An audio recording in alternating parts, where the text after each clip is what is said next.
Hey guys, if you have a lowered car and you're looking to add an inch or so to your ride height, here's a quick and simple way to get that extra added ground clearance you might need.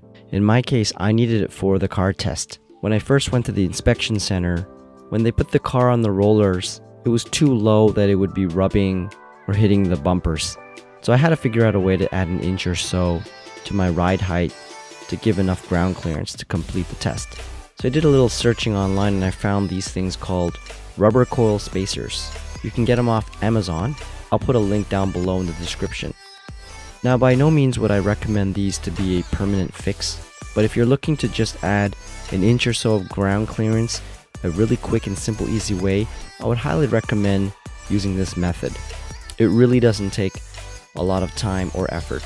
All you need to do is jack up your car just enough so that the wheels are off the ground, not even a centimeter. This way, it will relieve a lot of the pressure and tension on the coils, and the gaps between the coils will open up, as you will see in my video. There's enough space between the tire and the body of the car for you to simply place the rubber spacers between the coil springs without the need to actually remove the wheel off the car, which would be a lot more work. Now, these rubber coil spacers have two options. You can try to fit them in the longer way or the shorter way, depending on how much height gains you need. Typically, it'll be between 1 inch to 1.5 inches. And then I would slowly lower the tire jack a little bit at a time, just enough until the rubber spacers were tightly fastened between the tension of the coil springs as you lowered the car back onto the ground. And as you can see, they're nicely fitting in between the coils. It is also recommended that the spacing between them should be roughly about 45 degrees. And here's a photo of my before and after. There's about an extra inch of ride height that I added.